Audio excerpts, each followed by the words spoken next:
Again, this is how they come right out of the box. We do our own labeling on the cars that are created. So here we go. Carefully pull it out of the box. It's got a finger groove right in the middle to take it out. And we unwrap the car. Carefully, of course.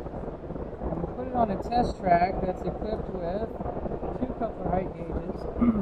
The issue with these cars is the frame is bent just a little bit on a lot of the cars where the couplers are high. So I kind of eyeball it and see each car is a little different, but I can gauge about how much pressure. And the way we fix that is we hold it firmly in the middle, and we use this hinge, and we leverage our pressure right above where the screw is on the truck. And we just bend the frame.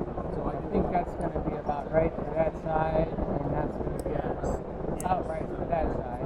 And of course we double check it again. We're pretty close there, wouldn't you say? I love that. We're pretty close there. I might tweak it just a little bit more.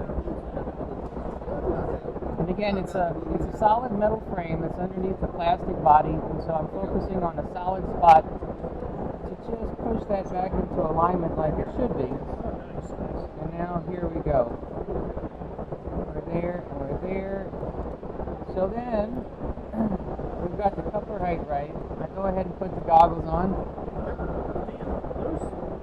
And I'm looking to make sure that all of the journals are turning, and they are, and I double check the inside axles, because sometimes the process can raise them, but this one is just fine.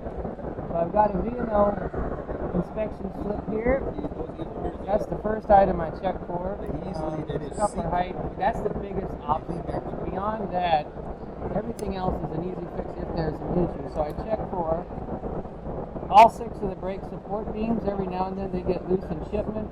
I check for all 12 of the journal caps. We don't want anybody getting the car where one is falling off. This has them. Then I check for all 4 of the bolsters. I check each end for a brake wheel, an air hose, and a couple of lift bar, a brake wheel, an air hose, and a couple of lift bars. So this car passes inspection on all these points, and I will check off every box. These are the wheels, these are the journals, these are the brake beams.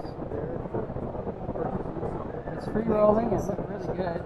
Jacking pads are all there, a couple of lift bars both ends, air hose both ends. This one does not have metal braiding because it's a wood design, so that's an NA. And then I signed them personally and dated 8/26/23. And if the shop location is Grapevine in your car, that means it was inspected right here at the National Trade Show.